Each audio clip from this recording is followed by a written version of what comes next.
민수기 1장 1에서 54절 말씀입니다. 민수기 1장. 이스라엘 자손이 애굽 땅에서 나온 후 둘째 해 둘째 달 첫째 날에 여호와께서 시내 광야 회막에서 모세에게 말씀하여 이르시되 너희는 이스라엘 자손의 모든 회 중 각 남자의 수를 그들의 종족과 조상의 가문에 따라 그 명수대로 계수할지니 이스라엘 중 20세 이상으로 싸움에 나갈 만한 모든 자를 너와 아론은 그 진영별로 계수하되 각 지파의 각 조상의 가문의 우두머리 한 사람씩을 너희와 함께 하게 하라.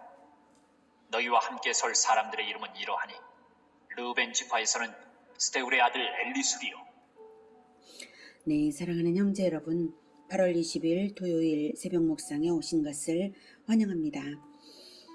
어제까지는 하나님께서 이스라엘과 맺으신 언약에 따라 율법을 주신 것을 레위기에서 배웠습니다. 오늘부터는 민수기를 시작합니다. 민수기라는 제목은 백성민 수수, 즉 백성의 수를 세었다는 뜻입니다. 인구조사를 했죠. 민수기에는 두 번의 인구조사가 있습니다. 맨 앞에서 한 번, 끝부분에서 한 번 있습니다. 왜 인구조사를 하냐면 하나님께서 아브라함에게 주신 언약의 성취를 확인하는 것입니다. 창세기 26장 4, 5절에는 내 자손을 하늘의 별과 같이 번성하게 하며 이 모든 땅을 내 자손에게 주리니 내 자손으로 말미암아 천하 만민이 복을 받으리라. 이는 아브라함이 내 말을 순종하고 내 명령과 내 계명과 내 율례와 내 법도를 지켰음이니라 하시니라. 이렇게 말씀을 하셨어요. 이것이 이삭에게 말씀하신 것입니다. 하늘의 별과 같이 번성하게 한다. 아브라함에게도 말씀하시고 이삭에게도 말씀하시고 계속 그것을 후손에게 언약으로 주셨습니다. 이렇게 아브라함과 이삭과 야곱에게 언약하신 대로 애굽 생활 400년 지나는 동안에 별과 같이 많은 후손으로 조성하신 것이죠. 드디어 성취하신 것입니다. 그러니 그 다음 성취되어야 할 일은 무엇일까요? 바로 이 모든 땅을 내게 주리니 내 자손에게 주리니 하셨으니까 땅을 주시는 것입니다. 이 모든 땅을 내 자손에게 주리니 그 다음은요 주권자인 왕 그리스도를 보내시는 것입니다. 내 자손으로 말미암아 천하 만민이 복을 받으리라 한 그 바로 단 한 명의 왕, 내 자손인 왕, 그로 말미암아 천하 만민이 복을 받게 하실 그 주권자 그리스도를 보내시는 것인데 백성과 땅과 주권자, 국가의 3요소입니다. 백성과 땅과 주권자를 주시는 분은 하나님이십니다. 그러니 하나님의 나라를 가나안 땅에 세우시기 위하여 언약을 주시고 언약대로 이루시는 하나님이십니다.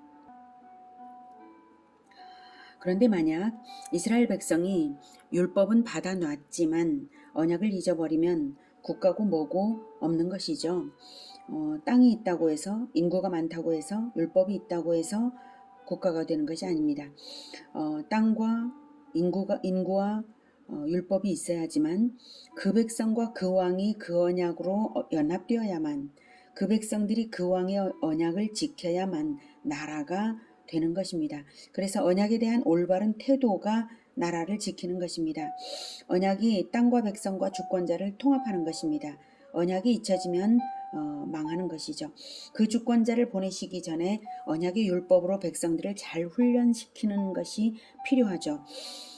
그래서 먼저 레위기에서 율법을 주신 것이고 이제 민수기에서 백성의 수를 세웠지만 사실은 민수기의 핵심은 훈련입니다. 훈련의 과정을 민수기에서 보여줘요. 율법에 순종이 되면 왕이신 그리스도에게 순종이 되는 것이니까 순종훈련입니다.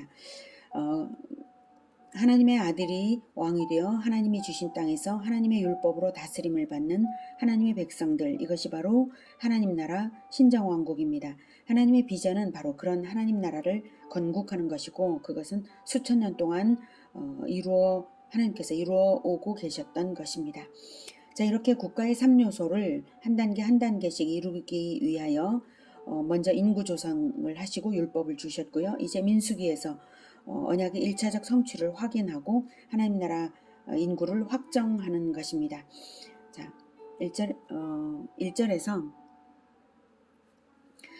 둘째 해 둘째 달은 출애굽 제2년 2월 1일입니다. 주전 1445년 2월 1일입니다. 주전 1446년 1월 1일에 출애굽을 하고 만나를 먹고 살면서 시내산에 와서 십계명을 받고 언약식을 하고 성막을 세우기까지 1년이 걸렸고요. 그리고 나서 한 달 동안 레위기 율법을 가르쳐 주셨어요. 그래서 2월 첫째 날입니다.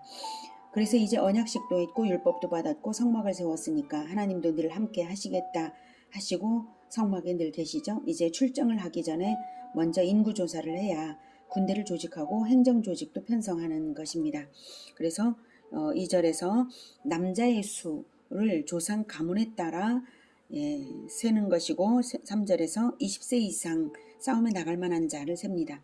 인구조사를 하는데 왜 여자는 안 세냐면 군인의 수를 세는 것이기 때문이죠. 그리고 20세 이상 싸움에 나갈 만한 모든 자니까 거의 한 가정의 가장들이고요.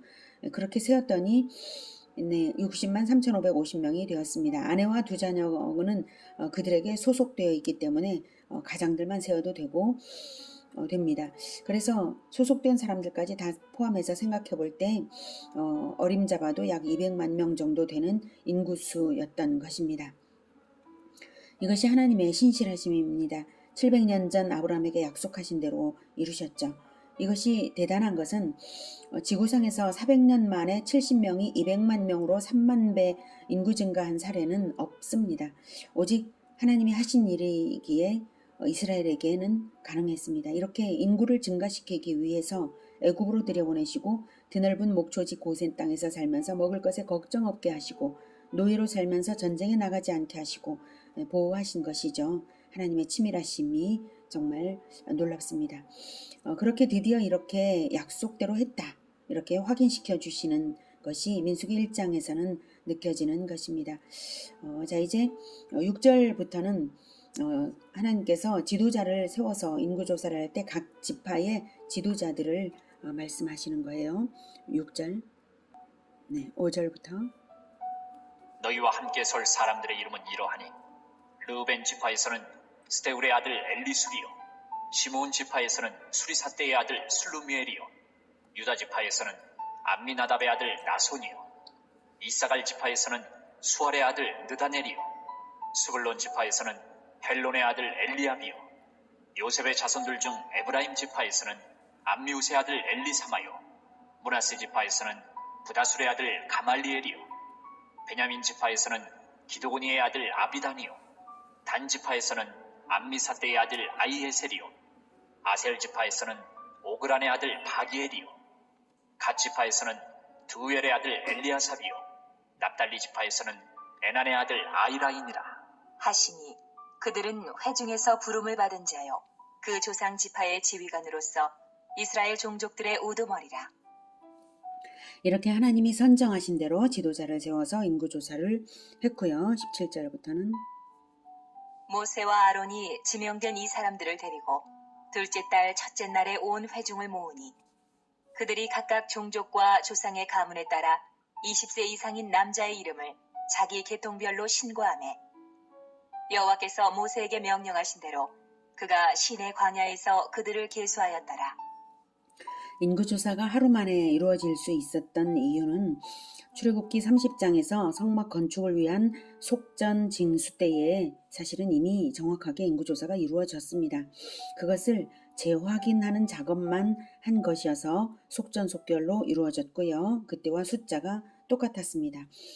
다음은 각 지파별 인구수입니다. 20절부터 이스라엘의 장자 르우벤의 아들들에게서 난 자를 그들의 종족과 조상의 가문에 따라 20세 이상으로 싸움에 나갈 만한 각 남자를 그 명수대로 다 계수하니 르우벤 지파에서 계수된 자는 46,500명이었더라.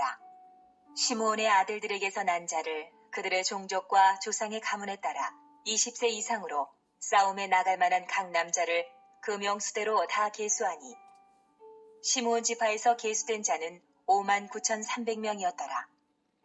갓의 아들들에게서 난 자를 그들의 종족과 조상의 가문에 따라 20세 이상으로 싸움에 나갈 만한 자를 그 명수대로 다 계수하니 갓 지파에서 계수된 자는 45,650명이었더라. 유다의 아들들에게서 난 자를 그들의 종족과 조상의 가문에 따라 20세 이상으로 싸움에 나갈 만한 자를 그 명수대로 다 계수하니 유다 지파에서 계수된 자는 74,600명이었더라. 이사갈의 아들들에게서 난 자를 그들의 종족과 조상의 가문에 따라 20세 이상으로 싸움에 나갈 만한 자를 그 명수대로 다 계수하니 이사갈 지파에서 계수된 자는 54,400명이었더라. 스불론의 아들들에게서 난 자를 그들의 종족과 조상의 가문에 따라 20세 이상으로 싸움에 나갈 만한 자를 그 명수대로 다 계수하니 스불론 지파에서 계수된 자는 57,400명이었더라. 요셉의 아들 에브라임의 아들들에게서 난 자를 그들의 종족과 조상의 가문에 따라 20세 이상으로 싸움에 나갈 만한 자를 그 명수대로 다 계수하니 에브라임 지파에서 계수된 자는 45,500명이었더라. 므낫세의 아들들에게서 난 자를 그들의 종족과 조상의 가문에 따라 20세 이상으로 싸움에 나갈 만한 자를 그 명수대로 다 계수하니 므낫세 지파에서 계수된 자는 32,200명이었더라.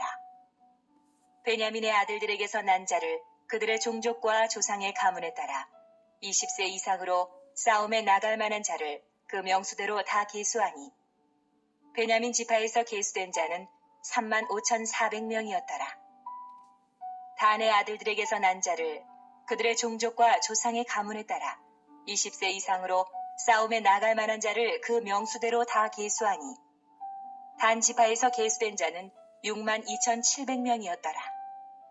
아셀의 아들들에게서 난 자를 그들의 종족과 조상의 가문에 따라 20세 이상으로 싸움에 나갈 만한 자를 그 명수대로 다 계수하니 아셀 지파에서 계수된 자는 41,500명이었더라.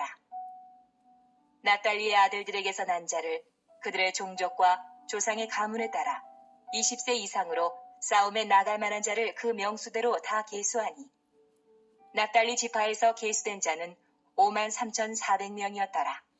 네, 이렇게 12지파를 계수했고요. 이렇게 계수를 다 했더니 60만 3,550명이었습니다. 44절부터.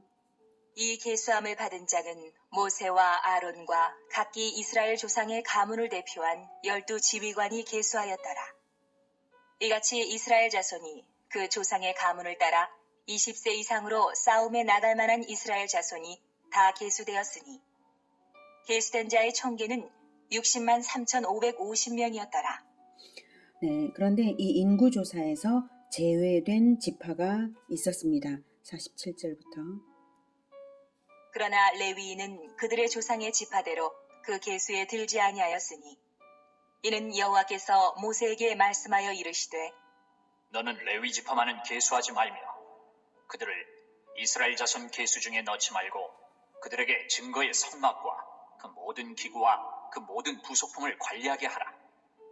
그들은 그 성막과 그 모든 기구를 운반하며 거기서 봉사하며 성막 주위에 진을 칠지며 성막을 운반할 때에는 레위인이 그것을 걷고 성막을 세울 때에는 레위인이 그것을 세울 것이요 외인이 가까이 오면 죽일지며 이스라엘 자손은 막사를 치되 그 진영별로 각각 그 진영과 군기 곁에 칠 것이나 레위인은 증거의 성막 사방에 진을 쳐서 이스라엘 자손의 회중에게 진노가 임하지 않게 할 것이라. 레위인은 증거의 성막에 대한 책임을 지킬지니라 하셨습니다. 이스라엘 자손이 그대로 행하되 여호와께서 모세에게 명령하신 대로 행하였더라. 네, 레위 지파를 빼고 12지파가 된 것은 요셉 지파가 2지파가 되었기 때문이죠. 에브라임과 므낫세입니다. 창세기에서 아버지 야곱이 요셉에게 두 몫을 준 대로 그렇게 되었죠. 중요한 것은 레위 지파를 제외시키는 이유입니다. 53절에 증거의 성막에 대한 책임을 지킬지니라 라고 하나님께서 말씀하셨기 때문에 이 역할을 레위 지파가 맡는 것입니다. 이렇게 가운데에 성막이 있고요. 동서남북으로 저쪽에도 있고 이렇게 동서남북으로 진을 쳤습니다. 이렇게 진을 치는데 레위인이 모든 이스라엘 사람들 주변에 사람들과 함께 진을 친 것이 아니라 사방에 증거의 성막 사방에 진을 쳤어요. 이 그림에서는 이렇게 되어 있지만 바로 이 증거의 성막 사방에 여기에다가 레위인들이 진을 친 것입니다. 그렇게 해서 이스라엘 사람들에게 레위인들이 율법을 가르쳐 주어야 이스라엘 백성이 자칫 죽음을 면하게 되고요. 규례에 어긋나게 성막에 돌진하지 않도록 이스라엘 백성들이 자칫 잘못하지 않도록 그래서 이스라엘 백성이 자칫 죽음을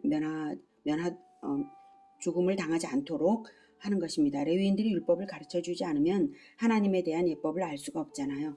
그래서 율법을 가르쳐서 하나님에 대한 예법을 알고 이웃 간의 질서와 화평으로 살 수 있도록 레위인들이 그 역할을 하는 것입니다. 레위인을 특별히 이 일에 봉사하게 하신 것은 이스라엘의 모든 맏아들 초태생을 대속하여서 하나님께 바쳐진 지파이기 때문입니다. 이스라엘의 죽음을 대신하신 것이 어린 양이죠. 영원한 어린 양 그리스도의 보혈 때문에 이스라엘은 출애굽할 때 살아났습니다. 이집트의 맏아들들은 죽었지만 이스라엘은 살았잖아요. 그래서 레위 지파로 대속하라 하셨으니 레위 지파는 그리스도를 대신하여 일생 섬기는 자들인 것입니다. 즉 레위 지파는 말하자면 영원한 어린 양이신 그리스도를 예표하는 집단입니다. 레위 지파를 군대에서 제외시키고 완전히 성막을 위해서만 봉사하라. 오직 하나님의 성막과 이스라엘의 거룩을 위해서만 살게 하시는 뜻을 생각해 봅시다. 이것은 이스라엘이 하나님의 군대가 되기 위해서는 인구조사를 해서 모아놨다고 해서 되는 게 아니라 반드시 어린 양 대속의 은혜, 하나님의 구원의 은혜를 알고 하나님의 법도를 알아야만 한다는 것이죠. 레위 지파가 없으면 이스라엘은 오합지졸이 되고 맙니다. 신앙적 결속의 중심에 레위 지파가 있도록 하신 것입니다. 전쟁도 신앙으로 해야 승리하지 하는 것이죠. 신앙이 없이 완전한 승리가 되는 일은 없습니다. 이스라엘 백성들은 레위인을 보면서 하나님의 은혜를 기억하는 것입니다. 레위인들에게 배워서 은혜를 잊지 않는 것이죠. 자, 이렇게 해서 인구조사를 하고 조직 정비를 하고 준비할 것을 한 후에는 그 다음 단계가 무엇이죠? 바로 땅을 얻는 것입니다. 창세기 26장 4, 5절에 하나님께서 아브라함과 이삭에게 언약하신 대로 내 자손을 하늘의 별과 같이 번성하게 하며 그 다음에 이 모든 땅을 내 자손에게 주리니 라고 하셨잖아요. 그래서 땅을 얻는 것이죠. 땅은 가나안 땅입니다. 언약대로 반드시 얻어질 것이 분명합니다. 가나안 땅에는 가나안 족속이 살고 있지만 그들은 죄악으로 심각하게 타락했고요. 심판이 선언되었어도 회개하지 않아서 멸망이 예정되었습니다. 그들에 대한 심판 전쟁을 수행하기만 하면 됩니다. 이스라엘은 어린 양의 보혈로 대속받아 거룩한 백성이고 율법도 있고 신앙을 중심으로 군대도 갖추죠. 하나님은 이스라엘 편입니다. 그래서 나서기만 하면 들어가기만 하면 승리는 보장이 되었습니다. 그런데 이스라엘은 이렇게 군대를 조직했지만 이 군대는 결국 싸워보지도 못하고 광야에서 40년을 방황하면서 다 죽었습니다. 나중에 무슨 일이 있었는가 하면 군대 개수 이후 불과 2, 3개월 후에 가나안 땅이 보이는 가데스 바네아에 갔을 때 12명의 정탐꾼들이 보고하는 부정적인 보고를 듣고는 이스라엘은 가나안 주민들이 무섭다고 안 들어가겠다고 고집을 부리면서 하나님이 자기들을 죽이려고 애굽에서 끌어왔다고 원망불평을 했습니다. 독하게요. 이게 뭐죠? 하나님을 안 믿은 것이죠. 언약을 어긴 것이고 언약이고 뭐고 다 버린 것이고요. 유월절 어린 양의 피로 죽음을 면한 것, 시내산 언약식에서 피를 뿌리며 하나님과 언약식을 한 것 다 잊어버린 거예요. 그리고 그렇게 피를 흘려서 백성을 책임질 그리스도를 보내시겠다고 그 언약의 피를 의미하신 그 모든 것들을 전혀 생각지 않는 것이고 믿지도 않은 것이고 하나님의 은혜도 뭐고 다 잊어버린 것이죠. 만나를 그때까지도 계속 먹고 있었는데도 말이죠. 그래서 그리스도도 뭐고 다 필요 없고 당장에 눈앞에 있는 보이는 세상이 너무 공포스러우니까 하나님 두려운 줄 모르고 반항을 했던 것이죠. 그래서 하나님께서 40년을 광야에서 방황하게 하시고 원망하는 사람들은 20세 이상은 단 한 사람도 가나안에 들어가지 못하게 하셨습니다. 그래서 그 40년 동안에 광야에서 자연사해서 다 죽었고요. 그 당시 20세 미만이었던 다음 세대만 남았습니다. 20세 이상은 하나님의 언약을 믿고 긍정평가를 보고했던 여호수아 갈렙만 딱 두 사람만 제외하고 다 죽었습니다. 하나님과의 언약을 믿지 못하면 모든 것이 헛되다는 것을 보여주는 것입니다. 영원한 천국에 남아야 남는 것이지 율법을 믿어야 언약을 믿어야 남는 것이지 언약을 받기만 해서 율법을 받기만 받았다고 해서 끝난 것이 아니라는 것입니다. 하나님의 언약은 언약의 피 어린 양의 보혈로서 세워진 언약입니다. 구약 이스라엘이 피를 뿌려 언약을 세운 것은 미래의 그리스도가 흘리실 대속의 피를 예표한 것이죠. 이스라엘은 오실 그리스도를 기다려 신정왕국을 세울 사명을 받았는데도 그 언약을 믿지 못했습니다. 어린 양 그리스도의 피 흘림을 능멸한 것이죠.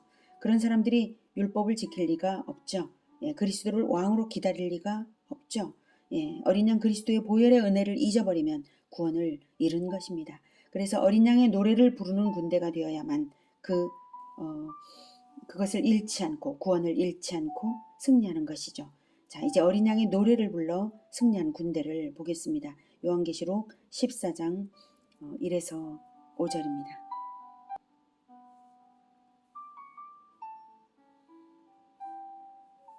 14장. 또 내가 보니 보라 어린 양이 시온산에 섰고 그와 함께 14만 4천이 서 있는데 그들의 이마에는 어린 양의 이름과 그 아버지의 이름을 쓴 것이 있더라. 내가 하늘에서 나는 소리를 들으니 많은 물소리와도 같고 큰 우레소리와도 같은데 내가 들은 소리는 검은 고 타는 자들이 그 검은 고를 타는 것 같더라. 그들이 보좌 앞과 네 생물과 장로들 앞에서 새 노래를 부르니 땅에서 속량함을 받은 14만 4천 밖에는 능히 이 노래를 배울 자가 없더라. 이 사람들은 여자와 더불어 더럽히지 아니하고 순결한 자라. 어린 양이 어디로 인도하든지 따라가는 자며 사람 가운데에서 속량함을 받아 처음 익은 열매로 하나님과 어린 양에게 속한 자들이니 그 입에 거짓말이 없고 흠이 없는 자들이더라. 네, 요한계시록은 사도 요한에게 예수님이 보여주신 환상을 기록한 것입니다. 환상이니까 예언이면서 상징입니다. 상징이니까 상징을 통해 어떤 의미를 가르치고자 하는 것입니다. 그래서 실제는 아니지만 그 의미대로 반드시 이루어질 것이라서 예언입니다. 이 장면은 최종적으로 승리하는 천국의 모습인데요. 1절에서 보라 어린 양이 시온산에 섰고 그와 함께 14만 4천이 서 있는데 그들의 이마에는 어린 양의 이름과 그 아버지의 이름을 쓴 것이 있더라 라고 하죠. 어린 양은 예수님이시고요. 시온산은 예루살렘 성전산인데요. 하늘 예루살렘 성전을 말하는 거죠. 예수님과 함께 서 있는 14만 4천이 있는데 그들의 이마에 어린 양의 이름과 그 아버지의 이름을 쓴 것이 있다는 것은 정체성을 분명히 나타내는 자들이라는 것입니다. 우리는 예수님의 것이다. 우리는 하나님의 종이다. 이런 정체성을 분명하게 가진 자들입니다. 그들이 영적으로는 어린 양 예수님과 함께 동행하며 하늘 예루살렘에 살고 있는 그런 자들입니다. 우리가 바로 그리스도인 정체성 분명히 하고 늘 주님과 동행한다면 우리가 이런 사람들이 됩니다. 발은 이 땅에 있지만 영혼은 하늘에 사는 사람들이죠. 3절에 보좌 앞과 네 생물과 장로들 앞에서 새 노래를 부르니 땅에서 여기서 보좌 앞과 이렇게 앞에서 하나님 앞과 영적 존재들 앞에서 노래한다는 것인데요. 우리가 찬양을 할 때 영적으로는 보좌 앞과 하늘의 영적 존재들 앞에서 찬양하는 줄 믿으시기 바랍니다. 이 14만 4천이 어린 양과 함께 서 있는데요. 그들이 노래를 부릅니다. 군대니까 대장이신 어린 양을 따라 함께 부르는 노래겠죠. 그런데 이 노래를 다른 사람들은 배울 자가 없고 오직 14만 4천밖에 없었습니다. 그러니 이 14만 4천은 군대이면서 또 어린 양의 제자들입니다. 이 사람들만 배울 수 있다고 하니까 이 14만 4천은 절대적인 충성으로 어린 양을 따르는 군대죠. 십자가 정신으로 똘똘 뭉쳐진 사람들인 것입니다. 4절을 보면 이 사람들은 여자와 더불어 더럽히지 아니하고 순결한 자라. 어린 양이 어디로 인도하든지 따라가는 자며 사람 가운데서 속량함을 받아 처음 익은 열매로 하나님과 어린 양에게 속한 자들이니 라고 말하고 있습니다. 여기서 여자와 더불어 더럽히지 아니했다라고 하는 이 여자는 요한계시록에 음녀라고 자주 나옵니다. 사람들을 유혹하여 타락시키는 악마적인 존재죠. 그 여자와 함께 악을 행하지 않고 순결한 사람들이라는 것입니다. 마귀에게 너무 속지 않는 자들이죠. 그들이 14만 4천입니다. 어린 양이 어디로 인도하든지 따라가는 자 14만 4천. 절대 충성으로 따르는 그들인데 속량함을 받아서 처음 익은 열매, 즉 대속의 은혜를 절대 잊지 않는 자들이죠. 처음 익은 열매니까 그 다음 열매들이 있는 거예요. 그러니까 14만 4천에게는 그 다음 열매들이 다시 있는 것입니다. 그래서 자기 자신을 처음 익은 열매처럼 하나님께 드린 자들입니다. 완전한 하나님의 것으로 자기를 구별하여 드린 자들입니다. 자기 자신을 세상을 위해 헛된 일에 결코 쓰지 않아요. 오직 어린 양이 인도하시는 대로만 고난과 헌신을 위해 사는 자들입니다. 그들이 처음 익은 열매니까 그들 다음에 익은 열매들도 있는 것입니다. 자, 그런데 이 사람들의 수가 14만 4천이라는 그 수의 의미가 있습니다. 민수기에서도 인구조사를 했는데 요한계시록에서도 인구조사를 해서 나온 수입니다. 그 인구조사가 요한계시록 7장에 나옵니다. 7장. 이일 후에 내가 내 천사가 땅 네 모퉁이에 선 것을 보니 땅의 사방의 바람을 붙잡아 바람으로 하여금 땅이나 바다에나 각종 나무에 불지 못하게 하더라. 또 봄에 다른 천사가 살아계신 하나님의 인을 가지고 해돋는 데로부터 올라와서 땅과 바다를 해롭게 할 권세를 받은 네 천사를 향하여 큰 소리로 외쳐 이르되 우리가 우리 하나님의 종들의 이마에 인치기까지 땅이나 바다나 나무들을 해하지 말라 하더라. 내가 인침을 받은 자의 수를 들으니 이스라엘 자손의 각 지파 중에서 인침을 받은 자들이 14만 4천이니 유다 지파 중에 인침을 받은 자가 1만 2천이요 루벤 지파 중에 1만 2천이요 갓 지파 중에 1만 2천이요 아셀 지파 중에 1만 2천이요 납달리 지파 중에 1만 2천이요 므낫세 지파 중에 1만 2천이요 시므온 지파 중에 1만 2천이요 레위 지파 중에 1만 2천이요 이사갈 지파 중에 1만 2천이요 스불론 지파 중에 1만 2천이요 요셉 지파 중에 1만 2천이요 베냐민 지파 중에 인침을 받은 자가 1만 2천이라. 이 일 후에 내가 보니 각 나라와 족속과 백성과 방언에서 아무도 능히 셀 수 없는 큰 무리가 나와 흰옷을 입고 손에 종려가지를 들고 보좌 앞과 어린 양 앞에 서서 큰 소리로 외쳐 이르되 구원하심이 보좌에 앉으신 우리 하나님과 어린 양에게 있도다 하니 모든 천사가 보좌와 장로들과 내 생물의 주위에 서 있다가 보좌 앞에 엎드려 얼굴을 대고 하나님께 경배하여 이르되 아멘. 찬송과 영광과 지혜와 감사와 존귀와 권능과 힘이 우리 하나님께 세세토록 있을지어다. 아멘. 하더라. 장로 중 하나가 응답하여 나에게 이르되 이 흰옷 입은 자들이 누구며 또 어디서 왔느냐? 내가 말하기를 내 주여, 당신이 아시나이다. 하니 그가 나에게 이르되 이는 큰 환란에서 나오는 자들인데 어린 양의 피에 그 옷을 씻어 희게 하였느니라. 그러므로 그들이 하나님의 보좌 앞에 있고 또 그의 성전에서 밤낮 하나님을 섬기매 보좌에 앉으신 이가 그들 위에 장막을 치시리니 그들이 다시는 줄이지도 아니하며 목마르지도 아니하고 해나 아무 뜨거운 기운에 상하지도 아니하리니 이는 보좌 가운데에 계신 어린 양이 그들의 목자가 되사 생명수 샘으로 인도하시고 하나님께서 그들의 눈에서 모든 눈물을 씻어주실 것입니다.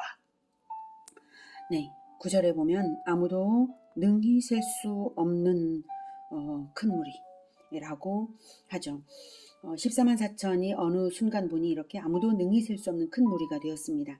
14만 4천도 재앙을 당하지 않는 자들의 수이고 아무도 능히 셀 수 없는 큰 무리도 구원받은 자들의 수입니다. 그러니 14만 4천은 아무도 능히 셀 수 없는 큰 무리입니다. 그러면 왜 14만 4천이 아무도 능히 셀 수 없는 큰 무리가 되는가 하면 14만 4천이 실제 수가 아니라 상징수로서 메시지를 주기 위한 숫자이기 때문입니다. 어떤 메시지냐면 12제자를 낳는 12지파, 즉 한 공동체가 12지파죠. 12지파를 낳는 12제자를 낳는 12지파의 군대의 수입니다. 12는 12제자, 예수님을 따라 어린 양의 노래를 늘 부르며 은혜를 잊지 않고 자신을 헌신하는 12제자들이 각자가 12제자를 낳는다고 할 때 12 곱하기 12가 되죠. 그런 공동체가 1000이 있으면 각 지파당 1만 2천씩이죠. 그것이 14만 4천입니다. 제자들이 모두 12씩 제자화를 연속해서 하는 그리스도의 충성스러운 군대라면 그에 소속한 그 다음 열매들로 태어나는 수많은 열매들이 있지 않겠습니까? 그에 소속한 그런 자들이 아무도 능히 셀 수 없는 무리가 되지 않겠습니까?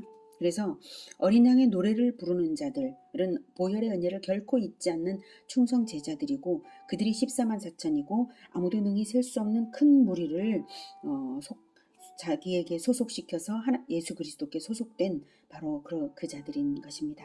보혈의 은혜를 결코 잊지 않는 충성 제자들 14만 4천입니다. 오직 그들만 구원이 있다는 것입니다. 숫자를 이토록 강조하는 이유가 무엇일까요? 바로 12제자 낳으라는 뜻입니다. 예수님은 3년에 12를 낳으셨습니다. 보통 사람이면 30년에 12는 가능합니다. 세 자녀와 각 자녀에게 자녀들이 또 태어난다면 12제자 될 수 있겠죠. 그보다 더 열심히 헌신하고자 한다면 더 단축해서 도전해 보십시오. 그리고 이웃들에게, 친구들에게 그렇게 제자화하십시오. 예수님의 방법의 핵심이 12제자 낳는 것입니다. 그래서 우리 교회 비전, 첫 번째 비전이 제자의 제자화입니다. 12제자 낳기를 인생 목표로 정하시기를 바랍니다. 그래서 우리 교회가 예수 제자 교회입니다. 배우기만 하는 자가 제자가 아니라 예수님이 하신 일을 나도 따라하고 내 제자도 따라하게 하는 제자, 그게 제자입니다. 우리가 그리스도의 군대라고 할 때 바로 제자 삼기를 대장 따라 똑같이 하는 것이 그리스도의 군대입니다. 제자를 삼기 위해 십자가를 지는 것이죠. 하나님을 위해 제자의 종이 되어주는 겁니다. 제자 삼는 것은 십자가 지는 일입니다. 자식에게 또 가장 사랑하는 12명에게 그렇게 하십시오. 보혈의 은혜가 결코 잊혀지지 않는 자들만 그렇게 할 수 있습니다. 보혈의 은혜가 결코 잊혀지지 않는다면 영적 전쟁에서 승리합니다. 그래서 어린 양의 노래를 부르는 군대가 되자는 것입니다. 우리는 날마다 영적 전쟁을 합니다. 누군가와 다툼이 일어날 때 내 혈기가 이기면 지는 것이고 내 혈기가 죽으면 승리입니다. 어떻게 내 혈기가 죽을 수 있나요? 바로 보혈의 은혜를 결코 잊지 못하는 어린 양의 노래를 부르는 자들, 그들이 바로 자기 십자가를 지고 승리합니다. 언약이 국가를 지킨다고 했죠. 언약을 잊으면 백성과 땅과 주권자가 통합되지 않습니다. 언약이 지켜진다는 것은 교리나 문자로 지키는 게 아니라 물론 그것도 있지만 언약의 피, 보혈의 은혜를 잊지 않고 주님을 따라 어린 양의 노래를 부르며 언약을 지키는 바로 그것입니다. 언약의 피, 보혈의 은혜를 잊지 말고 어린 양의 노래를 부르는 12제자들이 다 되시기를 기원합니다. 기도하겠습니다. 하나님, 우리에게 언약을 주시고 또 제자로 불러주시는 것 감사합니다. 하나님, 우리가 보혈의 은혜를 잊지 않고 어린 양의 노래를 부르는 그 14만 4천이 되고자 합니다. 주님, 우리에게 12제자를 낳을 수 있도록 십자가 정신으로 투철하게 하시고 오직 주님께서 우리를 붙들어 은혜로 더욱 크신 은혜로 우리를 붙들어 주님을 따르게 하여 주시옵소서. 예수님의 이름으로 기도드립니다. 아멘. 이어지는 시간은 개인 기도 시간입니다.